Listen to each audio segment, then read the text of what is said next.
दोस्तों नमस्कार। दोस्तों मैं बिमल शाही आप सभी लोगों का अपने चैनल में स्वागत करता हूं और उम्मीद करता हूं कि आप लोग सब लोग स्वस्थ होंगे, खुश होंगे एवं मस्त होंगे। और सभी राष्ट्रवादियों और सनातनियों से निवेदन रहेगा कि आप लोग मेरे चैनल को सब्सक्राइब कर लीजिए। दोस्तों आज हम लोग बात करेंगे अरविंद केजरीवाल के बारे में।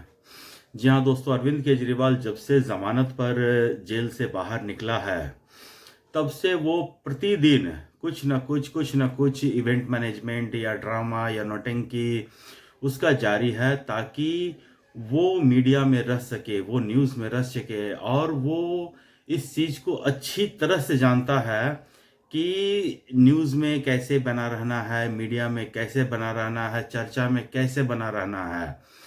और अरविंद केजरीवाल इस चीज़ में माहिर आदमी है। दोस्तों अब अरविंद केजरीवाल जो शराब घोटाले के भ्रष्टाचार में जेल के अंदर बंद था, 6 महीने जेल में बंद था, अभी अभी वो जमानत पर बाहर निकला है। उसे अदालत ने सख्त दिशा निर्देश था कि वो सीएम ऑफिस नहीं जा सकता है, कोई फाइल पर साइन नहीं कर सकता है, किसी तरह की कोई मीटिंग ले नहीं सकता है, कुछ कर नहीं सकता है।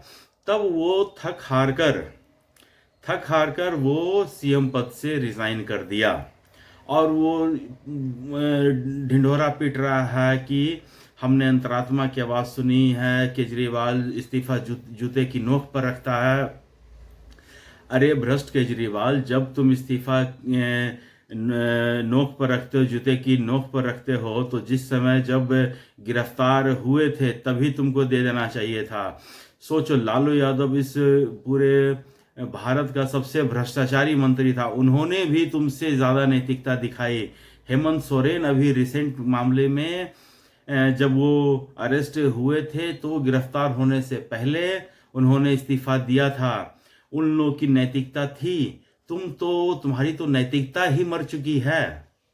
और तुम बाहर आके ढिंढोरा पीट रहे हो कि कोई किसी पद का लालची नहीं है, केजरीवाल जूते की नोक पर रखता है, ऐसा है, फलाना है, ढिमकाना है। जबकि सच बात तो यह है कि तुम सत्ता के बहुत भ्रष्टाचारी लालची आदमी हो। और तुमने अपना एक पपेट जिसे जिसे खुद आतिशी मार्लेना और सौरभ भारद्वाज ने खुद स्वीकार किया है कि वो खड़ाओं की तरह रहकर सीएम पद को संभालेंगे। सोचो, हैं तो भ्रष्टाचारी और अपनी तुलना करेंगे राम से, हनुमान से। बाप रे, जैसा लगता है कि इससे ज्यादा सत्यवादी तो कोई हो ही नहीं सकता है। जबकि भारतीय इतिहास का सबसे बड़ा झूठा आदमी है, झूठा कोई मतलब कि जन्मा है तो वो केजरीवाल है। अगर झूठ बोलने में कोई अगर ओलंपिक होता या कोई ऐसा खेल होता तो केजरीवाल को भारत सरकार अपने अपने खर्चे से भेजती और वहां से केजरीवाल 2-2, 4-4, 10-10, 20-20 गोल्ड मेडल लेकर आता। केजरीवाल इतना बड़ा झूठा आदमी है। केजरीवाल तो सोचो, जब कोई आदमी अपने बच्चों की झूठी कसम खा ले, उसके बाद इस दुनिया में मतलब चर्चा का कोई विषय ही नहीं रहता है कि आदमी सच्चा है, ईमानदार है या क्या है। उसके बाद सारा डिस्कशन वहीं खत्म हो जाता है।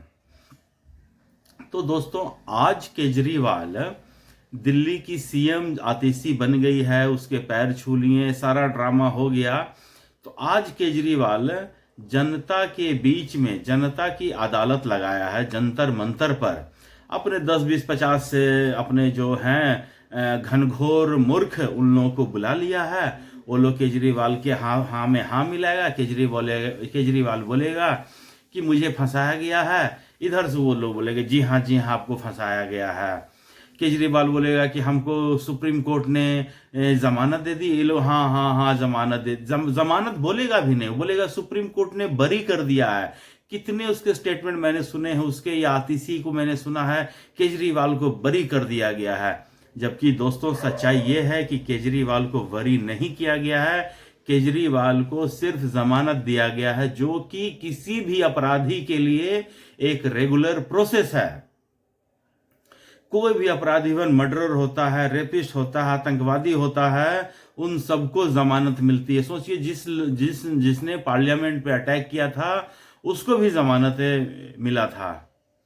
अब ऐसे ऐसे लोगों के साथ केजरीवाल खड़ा हो गया, कहता है ना कि हमको जमानत मिली। अरे तुम भ्रष्टाचारी हो तब तुम्हें जमानत मिली है। किसी मतलब कि जो भ्रष्टाचारी नहीं है उसको जमानत क्यों मिलेगा? तुम्हें जमानत इसलिए मिली है क्योंकि तुम जेल गए थे भ्रष्टाचार के आरोप में, तो तुमको जमानत मिला है। अच्छा, तो अब केजरीवाल क्या कह रहा है कि वो जनता के बीच में जाएंगे, जनता के बीच में जाएंगे और जनता ये तय करेगी कि वो ईमानदार हैं या नहीं हैं। दोस्तों, मैं पहली बात ये कह देना चाहता हूं, चुनाव जीतना एक अलग बात होता है और कोई भ्रष्टाचारी है या नहीं है ये अलग बात है। आप देख लीजिए भारत में कितने लोग, कितने ऐसे अपराधी हैं, कितने ऐसे भ्रष्टाचारी हैं जो जेल में रहकर चुनाव जीत जाते हैं। ऐसे लोगों को आप क्या बोलिएगा? अगर कोई भ्रष्टाचारी है, अगर वो जेल में रहकर चुनाव जीत जाता है, कोई अपराधी है जेल में रहकर चुनाव जीत जाता है, तो क्या वो ऐलान करेगा कि देखिए जी जनता की अदालत में हम बरी हो गए हैं? ऐसा नहीं होता। दोस्तों, अभी इसी लोकसभा चुनाव का आप देख लीजिए, एक आतंकवादी है जो अमृतपाल सिंह, जो असम में जेल में बंद है, उसने अपना पर्चा भर दिया और वो जीत गया।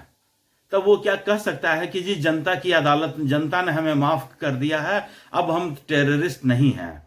ऐसा होता है क्या? तो केजरीवाल, यही केजरीवाल के जो समर्थक है ना, केजरीवाल उनको मतलब जब चाहे जैसे चाहे घुमा सकता है। पता नहीं, एक तो अव्वल दर्जे के मूर्ख हैं, उसके ऊपर से केजरीवाल उनको दो दो तीन तीन बार मूर्ख और बनाता है। पहले जब केजरीवाल आया था 2011 में, आप सुने होंगे, तो वो ये कह के आया था कि जी कांग्रेस वाले बड़े भ्रष्टाचारी हैं, हम उनके भ्रष्ट सबको जेल भेजेंगे। तो सब लोग उनके जो मूर्ख थे उस समय, सब माना था कि हाँ केजरीवाल सही में भ्रष्टाचार से लड़ेगा, उसमें आपका भाई भी था एक। लेकिन केजरीवाल को हम बहुत जल्दी पहचान गए थे कि ये तो बहुत बड़ा धोखेबाज आदमी है, और भी लोग, मेरे साथ बहुत सारे लोग समझ गए थे। अच्छा, फिर उसके बाद उन्हीं लोगों को केजरीवाल ने ये समझाया कि जिन्हें मतलब कि हम सब भ्रष्ट जितने भी लोग हैं हम सबसे माफी मांग लेते हैं। तो जो उनके महामूर्ख जो फॉलोअर्स थे, एक बार फिर और मूर्ख बने कि नहीं नहीं केजरीवाल माफी मांगा तो क्या हुआ, माफी तो बड़े बड़े लोग मांगते हैं। फिर वो ये एग्जाम्पल देते हैं कि देखो वीर सावरकर भी माफी मांगे थे, तो केजरीवाल भी माफी मांगा। केजरीवाल हर चोर लुच्चे बेईमान सबसे माफी मांगा है। जो भ्रष्टाचारी थे, जो अच्छे लोग थे, जैसे अरुण जेटली, नितिन गडकरी, इन लोगों से तो माफी मांगा ही। जो सही में भ्रष्टाचारी थे, कपिल सिब्बल, मजीठिया, इन सब से भी माफी मांगा है और अब तक माफी मांगते फिर रहा है। तो सोचिए, अच्छा तो ये हुआ, दूसरी बार बेवकूफ बनाया। तीसरी बार बनाया कि कांग्रेस के साथ अलायंस कर लेते हैं। तो उन लोगों को हाँ कि जी बीजेपी ही भ्रष्टाचार है, भ्रष्टाचारी है, कांग्रेस तो ठीक ठाक ही है, कांग्रेस में ऐसा कोई दिक्कत नहीं है। तो इन्होंने अपने जो उन मूर्खाधिराज जो लोग थे कुछ, उनको फिर तीसरी बार मूर्ख बनाया। फिर कभी बोलता है कि कांग्रेस के साथ हम अलायंस करेंगे, फिर कहते नहीं इस स्टेट में करेंगे अलायंस, उस स्टेट में नहीं करेंगे। तो उनके मूर्ख जो समर्थक, उनको लगता है कि नहीं केजरीवाल सही कह रहा है, केजरीवाल यहां करेगा सही है, यहां नहीं करेगा तो सही नहीं है। मतलब केजरीवाल जैसा मतलब धोखेबाज आदमी मतलब कि धरती पे तो है ही नहीं। लेकिन उन्होंने एक हॉटस्पॉट आइडेंटिफाई किया है कि उससे भी ज्यादा मूर्ख लोग कहाँ रहते हैं, तो दिल्ली में, पंजाब में, ये सब जगह आइडेंटिफाई किया है, ठीक ना। और वहां के लोगों को 4-5 बार तो मूर्ख बना चुका है। अभी और देखिए कितनी बार मूर्ख बनाता है, और कितनी बार मूर्ख बनाने में मुझे लगता है कि वो सक्षम हो भी जाएगा, कामयाब हो भी जाएगा। उसके पास इतनी मतलब कि कन्विंसिंग पावर है, वो लोगों को ये कन्विंस कर सकता है कि आंखों में आंखें डाल के झूठ बोलता है और लोग मानते हैं।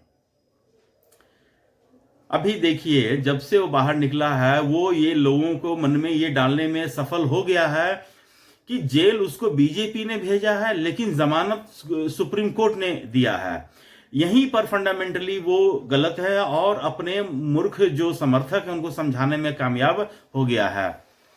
जिस सुप्रीम कोर्ट ने जमानत दी है वही सुप्रीम कोर्ट उसको जेल भी भेजा था। एजेंसियां कोई भी, केजरीवाल क्या करता था, सबके ऊपर सिर्फ आरोप लगाता था, लेकिन वो भूल जाता था कि आरोप लगाने के बाद उसके ऊपर एफआईआर करना भी होता है, उसको फिर एजेंसी जांच भी करती है। केजरीवाल ने सिर्फ आरोप लगाया, लेकिन अभी देखिए, कांग्रेस ने आरोप लगाया, बीजेपी ने उस पर जांच बिठा दिया, एजेंसियां जांच बिठाई, सबूत लाए, उसके बाद अदालत में पेश किया, अदालत के सामने सबूत पेश हुए, अदालत ने उसको जेल भेज दिया। ये सारा प्रोसेस होता है। केजरीवाल को लगता था कि जैसे हम करते थे ना, आरोप लगा के भाग जाते थे, फिर बाद में माफी तो मांगना होता था, तो ऐसे ही लगता था कि कोई हम पे आरोप लगा रहा है, कांग्रेस आरोप लगा रहा है। ये जो शराब घोटाला है, इसकी शिकायत कांग्रेसियों ने की थी। अतः बीजेपी तो खामखा गाली खाने के लिए सुन रही है सिर्फ, बीजेपी का तो इसमें कोई रोल ही नहीं है। शिकायत दर्ज करवाया है कांग्रेस ने। अब क्या एजेंसी का इतना भी नहीं है क्या कि कोई उसके ऊपर कोई जांच कर सके, कोई उसके ऊपर इंक्वायरी कर सके? तो केजरीवाल के खिलाफ इंक्वायरी हुई और एजेंसियों को लगा कि केजरीवाल में कुछ दाल में काला है, तो उसको अरेस्ट किया तो कोर्ट के सामने पेश किया गया, कोर्ट ने उसको जेल में भेज दिया। ये सारा प्रोसेस है। और फिर कोर्ट को लगा कि अभी ट्रायल में समय है, तो केजरीवाल को जमानत मिलनी चाहिए, तो जमानत दे दिया गया। अब केजरीवाल अपनी इस जमानत के वो अपनी विक्ट्री मान रहा है। मतलब ऐसा मूर्ख आदमी, मतलब ऐसा दोगला आदमी मैं कह सकता हूं कि धरती पर कोई मिलेगा नहीं आपको। जब आप दिया लेकर खोजो तो भी नहीं मिलेगा। और केजरीवाल, अभी देखिए, केजरीवाल के समर्थक हैं कि केजरीवाल शीश महल खाली कर रहा है, केजरीवाल शीश महल खाली कर रहा है। अरे केजरीवाल को पता है कि मैंने इतने मूर्ख लोगों की एक फौज खड़ी कर रखी है कि हमको घर की कमी नहीं होगी। और वो जानता है कि 3-4-5 महीने की तो बात है, फिर से हम सबको बेवकूफ बनाने में सफल हो जाएंगे। और ये शीश महल तो मेरा ही है, उसके बाप का ही है, उसके बाप से कोई छीन नहीं सकता है। यही पूरा चल रहा है प्रोसेस। और दिल्ली में केजरीवाल ने सिर्फ चेहरा बदला है, काम करने का तरीका नहीं बदला है। केजरीवाल पहले भी काम नहीं करता था, आतिशी अब भी काम नहीं ही करेगी। आतिशी क्या है? आतिशी केजरीवाल की एक प्रतिमूर्ति है। वो सिर्फ वही चीज फॉलो करेगी जो केजरीवाल आज तक करता आया है। केजरीवाल आज तक यही किया है कि अपने हाथ खड़ा रखना, और सिर्फ केंद्र सरकार, मोदी, अपोजिशन, ये हमको काम नहीं करने दिया, एलजी काम नहीं करने दे रहे हैं। यही करते करते वो पिछला 13 साल से पूरा राजनीतिक जीवन अपना वो बिताया है।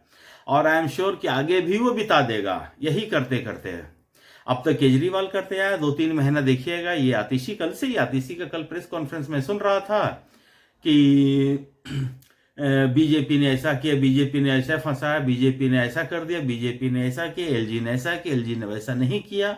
यही काम उसने अपने पहले ही प्रेस कॉन्फ्रेंस में अपनी प्रायोरिटी वो गिनाई नहीं कि हमारा क्या प्रायोरिटी रहेगा, क्या क्या चीज़ों पर हम फोकस करेंगे। इन सब चीज़ों पर कोई बात ही नहीं किया, न केजरीवाल आज तक किया है, न आतिशी करेगी। उनका बस यही है कि इन किन प्रकार सत्ता बचा रहे, शीश महल बचा रहे।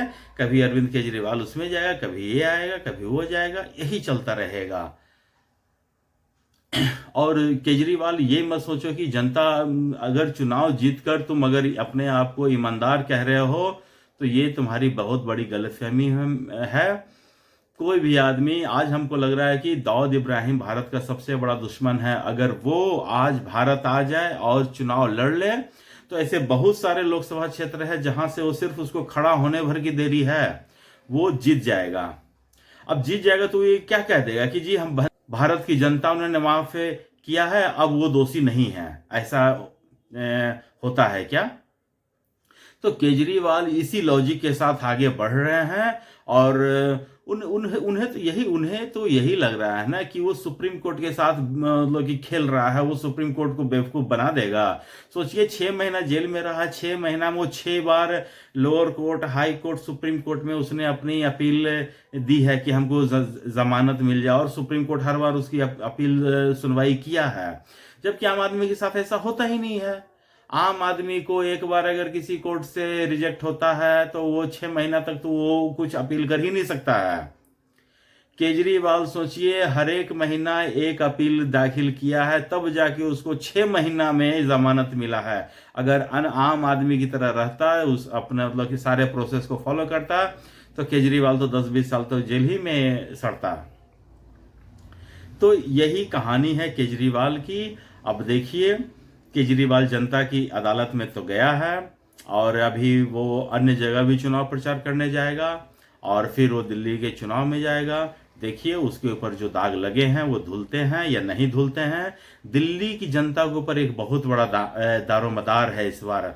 उसे ये साबित करना पड़ेगा कि क्या वो केजरीवाल स्टाइल ऑफ पॉलिटिक्स पसंद करते हैं या फिर ऐसे ही पिसते रहना चाहते हैं। उनकी जैसी मर्जी, जैसा वो चाहे वैसा कर सकते हैं। तो दोस्तों आज के लिए बस इतना ही मुझे कहना था, और तब तक आप लोग अपना ख्याल रखिए, स्वस्थ रहिए, मस्त रहिए। नमस्कार।